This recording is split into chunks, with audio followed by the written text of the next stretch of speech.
If you ever wondered about the difference between the expected value of a function of x and a function of the expected value of x, Jensen's inequality tells you a little bit about how they're related.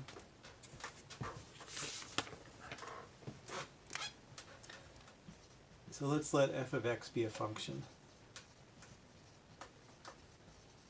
The question is, how are the expected value of f of x and f of the expected value of x related? And the answer is it depends on the concavity of f.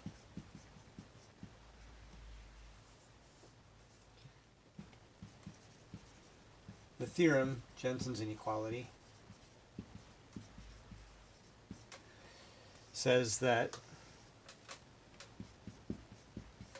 if f of x is concave up, then we have the expected value of f of x is greater than or equal to f of the expected value of x. On the other hand, if f is concave down,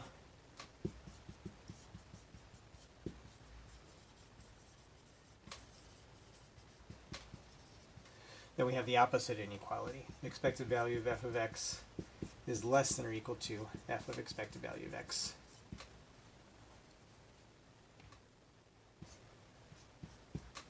And that's, I guess, the end of the theorem, but let me just add as a comment, if f is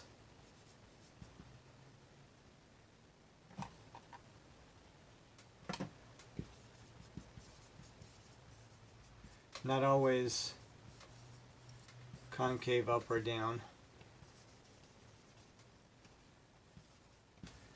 or not differentiable in the first place, then the theorem doesn't give any information.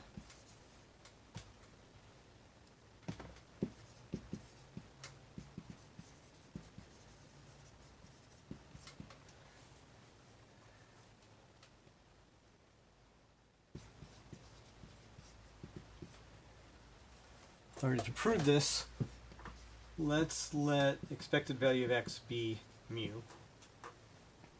And let's consider the linear approximation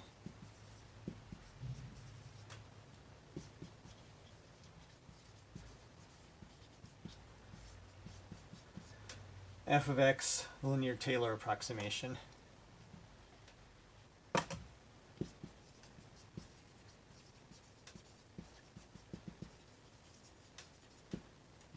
So f of x is approximately t1 of x.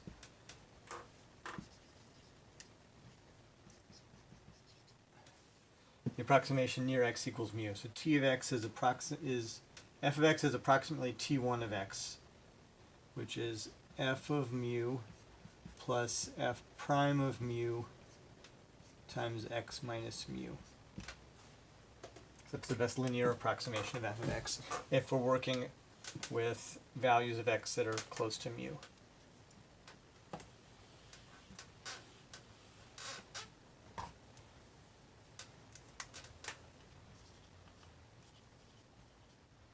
We have f of x is equal to t1 of x plus some remainder function r of x.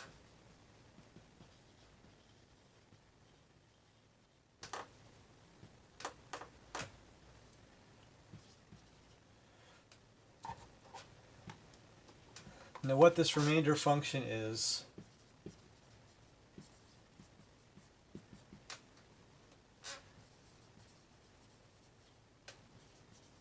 depends upon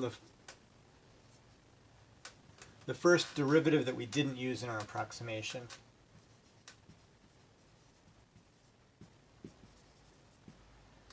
Maybe I should say the lowest derivative, so you don't think I'm talking about the first derivative. The lowest derivative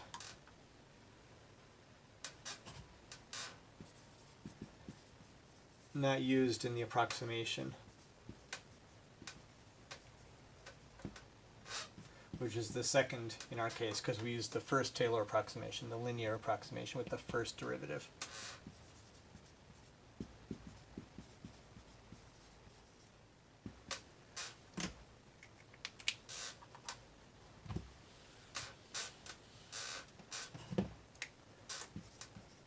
Now there's a couple different Taylor approximation theorems, or versions of it. So one version of the Taylor approximation theorem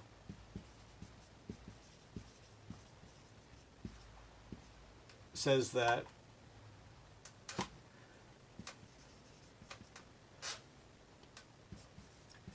this remainder is f double prime of c x minus mu over 2 factorial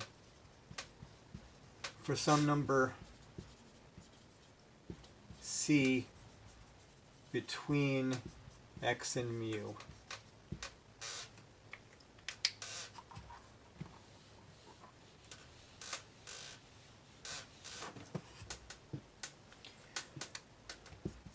Now if f is concave up, which is the second derivative is always positive, then f double prime of c is positive. I'm sorry, this should be a squared here, because we've got first power next to the first derivative and second power next to the second derivative.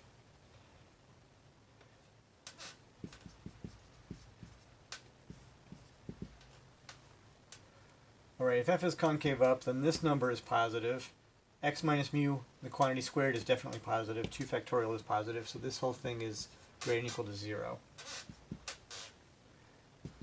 Now if f is concave down, that is, the second derivative is less than 0,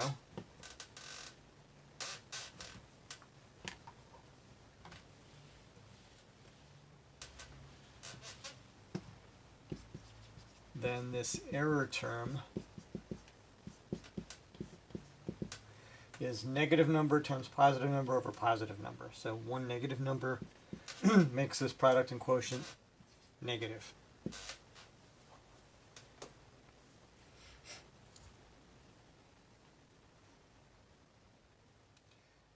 So in the first case,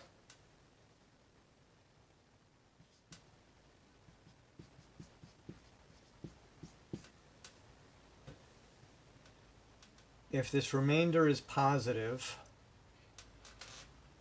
then that means f of x is greater than the linear approximation t1 of x.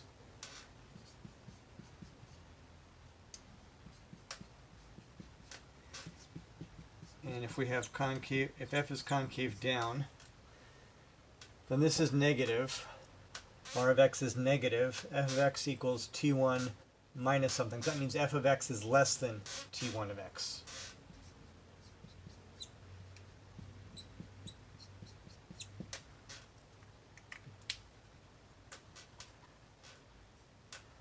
Alright, so let's look at these two inequalities and take expectations of both sides.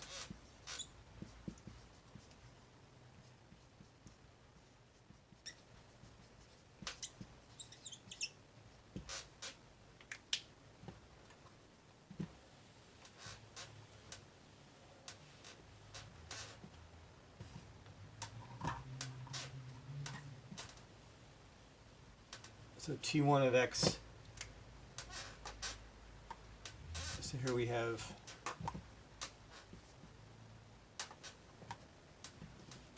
do the first case first.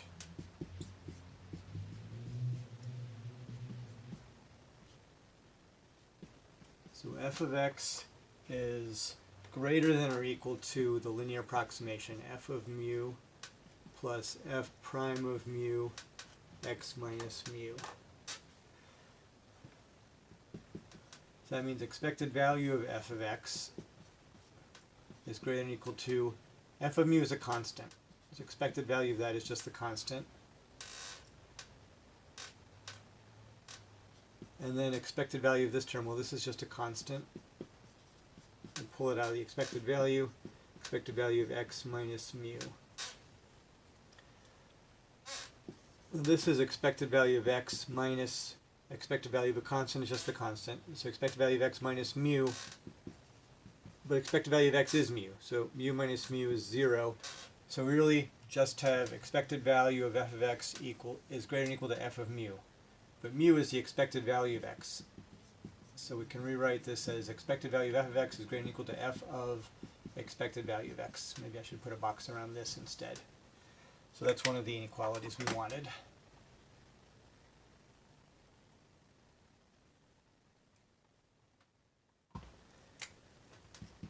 And in the second case, f of x is less than or equal to the linear approximation.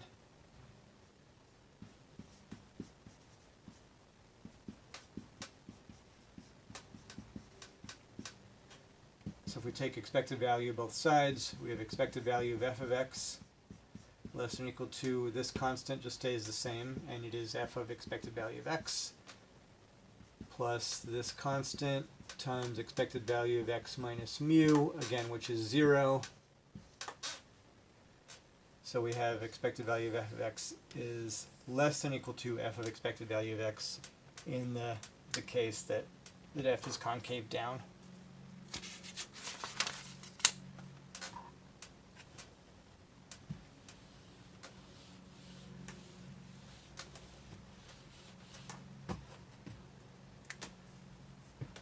All right, so let's look at a couple of examples related to this fact. One example is that the variance of x is always non-negative.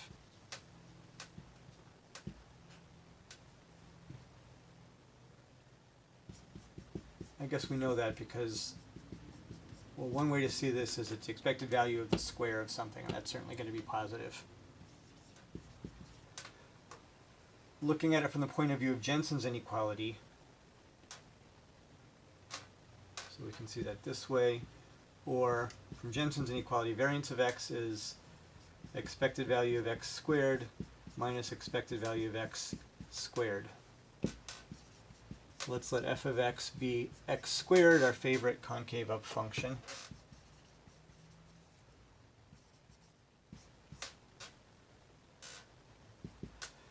So this is expected value of f of x, and this is f of expected value of x. And for a concave up function, expected value of f of x is greater than f of expected value of x. So this one is greater. If this one is greater, then the difference is non-negative.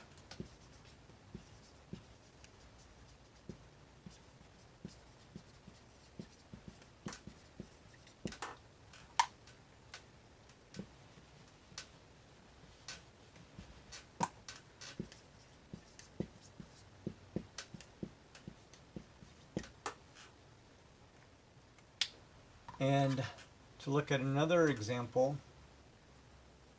let's make up a version of variance where the power is higher than 2.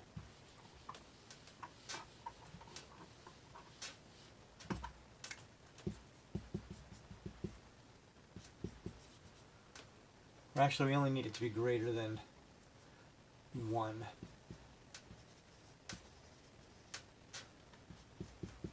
So this k version of variance would be expected value of x to the k minus expected value of x to the kth power.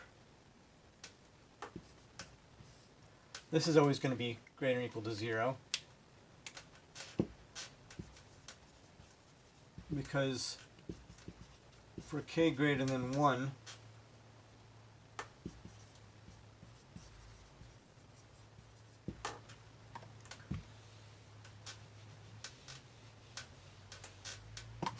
the function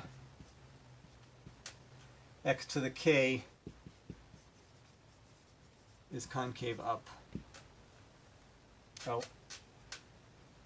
actually, I guess this is going to work for a non-negative random variable, because a cubic function looks like this. It's concave down and then concave up. So if we restrict our attention to x greater than or equal to 0, then we'll get concave up. So let me change this to say for k greater than 1 and x a non-negative random variable, we have this, and the reason is that for k greater than or equal to 1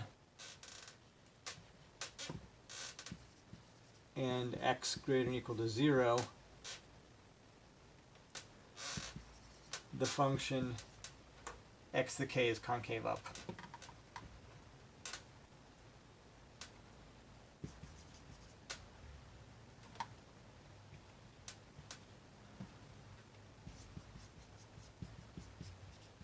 So f of x equals x to the k is concave up. Then expected value of x to the k is expected value of f of x. Expected value of x, the quantity raised to the k, is f of expected value of x. And then Jensen's equality gives us the equality we want here.